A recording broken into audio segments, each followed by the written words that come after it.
ज्ञान वाटिका में आप सभी का स्वागत है। आज जो है हम लोग एक नया topic that is reflection of light. हम लोग पिछले लेक्चर में जो है इंट्रोडक्शन पढ़े थे लाइट का, और आज जो है हम लोग रिफ्लेक्शन ऑफ लाइट को देखने जा रहे हैं। लाइट के बारे में हम लोग पढ़ चुके थे कि लाइट का जो है वो डुअल नेचर होता है, डुअल नेचर होता है। और ये डुअल नेचर कैसा कैसा होता है? एक वेव नेचर होता है और एक पार्टिकल नेचर होता है। पार्टिकल नेचर से जो है हम लोग रिफ्लेक्शन और रिफ्रैक्शन जैसे नेचुरल फिनोमेनन को हम लोग एक्सप्लेन कर सकते हैं। और वेव नेचर से जो है हम लोग पोलराइजेशन, इंटरफेरेंस, डिफ्रैक्शन,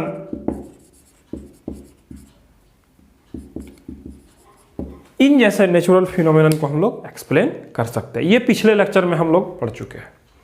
तो आज जो है हम लोगों का टॉपिक है रिफ्लेक्शन ऑफ लाइट। तो ये लाइट जो है वो रिफ्लेक्शन कैसे होता है, मींस रिफ्लेक्ट कैसे होता है, उसके बारे में हम लोग आज पढ़ने जा रहे हैं। तो रिफ्लेक्शन ऑफ लाइट जो है वो एक फिनोमेनन है ना, एक फिनोमेनन है। क्या है वो phenomenon?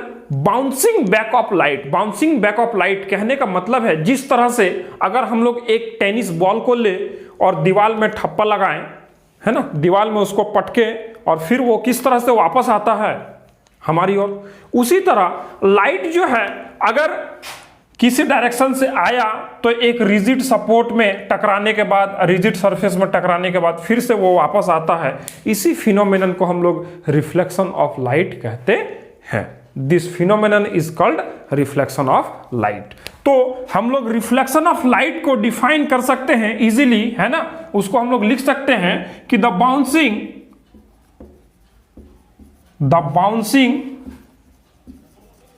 Back of light is known as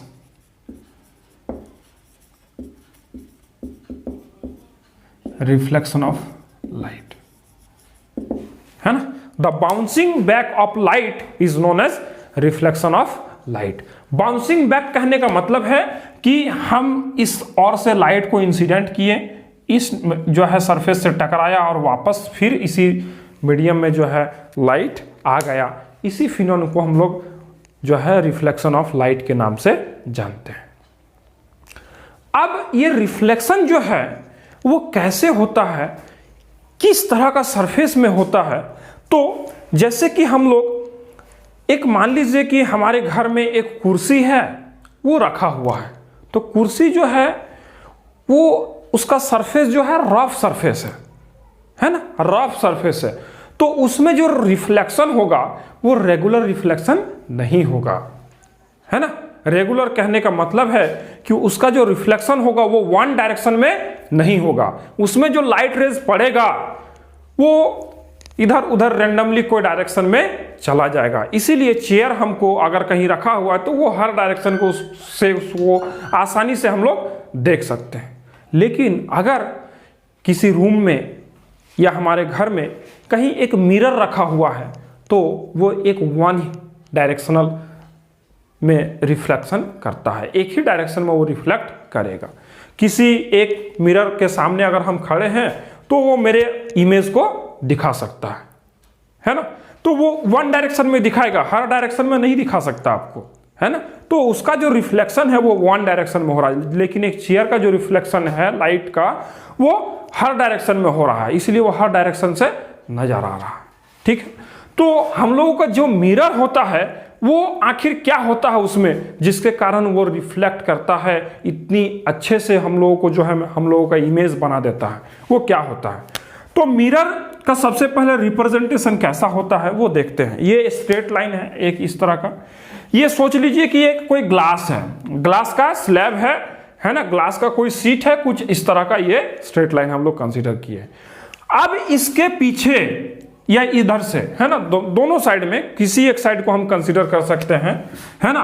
उसमें अगर सिल्वर का कोटिंग कर दिए, सिल्वर का कोटिंग कर दिए, सिल्वर का कोटिंग कर दिए, तो ये जो है एक मिरर बन जाता है। सिल्वर एक मेटल है, लस्चरस होता है और उसका शाइनिंग सरफेस में जो है रिफ्लेक्शन बहुत आसानी से होता है, इसीलिए हम लोग सिल्वर को एज अ रिफ्लेक्टर यूज करते हैं मिरर में। मिरर में हम लोग सिल्वर को एज अ रिफ्लेक्टर यूज करते हैं और हम लोग ग्लास जो सीट है उसके पीछे साइड में ही क्यों कोटिंग करते हैं, फ्रंट साइड में क्यों नहीं करते हैं? इसका भी रीजन है ना। इसका क्या रीजन है कि अगर हम फ्रंट साइड में, इस साइड में यदि कोटिंग कर दें तो उसमें बहुत सारा स्क्रैचेज आ सकता है ना, और जो मेटल होता है वो इजीली स्क्रैच हो जाता है ना, वो इजीली स्क्रैच हो जाएगा। इसीलिए हम उसको स्क्रैच से बचाने के लिए क्या करते हैं कि उसको पीछे साइड में कोट करते हैं, है ना, पीछे साइड में कोटिंग करते हैं उसका। और इसके बाद इस लेयर का प्रोटेक्शन के लिए हम लोग एक क्या करते हैं कि इसके ऊपर एक रेड कलर का पेंट जो है लगा देते हैं, है ना, रेड कलर का पेंट जो है लगा देते हैं, तो ये जो है एक मिरर बन जाता है। अच्छा, ये जो सिल्वर है, क्या इसके जगह कोई और मेटल का यूज कर सकते हैं क्या हम लोग? हाँ, कर सकते हैं, है ना। सिल्वर के जगह हम लोग जो है एल्युमिनियम का भी यूज कर सकते हैं। ये जो है मान लीजिए सिल्वर है, तो यहां पर जो है एल्यूमिनियम भी यूज कर सकते हैं, है ना। एल्युमिनियम का भी जो है हम लोग कोटिंग कर सकते हैं और करते हैं हम लोग, है ना। तो एल्युमिनियम का भी कोटिंग हम लोग करते हैं। तो सिल्वर जो है थोड़ा महंगा मेटल है, तो सिल्वर का जो कोटिंग वाला मिरर होगा वो थोड़ा कॉस्टली होगा मार्केट में, और अगर एल्युमिनियम कोटिंग का जो मिरर होगा वो मार्केट में जो है क्या थोड़ा सस्ते में जो है हम लोगों को मिल जाएगा, है ना, सस्ते में हम लोगों को मिल जाएगा। तो मिरर कुछ इस तरह से हम लोग जो है बना सकते हैं और इसी तरह से ये बनता है। और मिरर का रिप्रेजेंटेशन भी कुछ ऐसा है कि हम लोग जब भी लाइट चैप्टर में मिरर का बात करेंगे तो हम लोग मिरर को जो है रिप्रेजेंट करेंगे, इस तरह से एक लाइन देंगे और पीछे उसका जो उसका रिफ्लेक्टिंग सरफेस होगा उसके पीछे जो है ये एक डॉट डॉट मीन्स ये लाइनिंग जो है ऑब्लिक जैसा लाइन हम लोग उसमें डालेंगे और ये जो है हम लोग को एक मिरर का रिप्रेजेंटेशन देगा। This is mirror.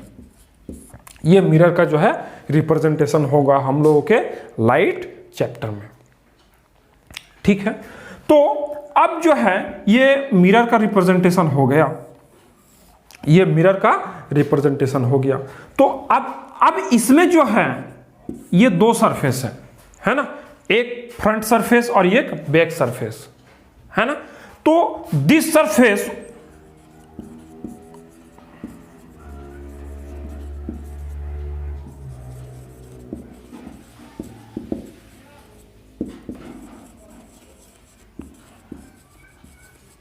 इस सरफेस में क्या होगा, रिफ्लेक्शन जो है वो reflection on the surface reflection takes place. इसी सरफेस में जो है रिफ्लेक्शन जो है क्या होगा और ये जो सरफेस होगा वो ब्लंट होगा, है ना। इसके पीछे कोई एक पेंट का जो है लेयर होगा, ये सरफेस जो है वो ब्लंट सरफेस होगा, इसमें जो है रिफ्लेक्शन नहीं होगा, यहां पे नो रिफ्लेक्शन होगा, है ना।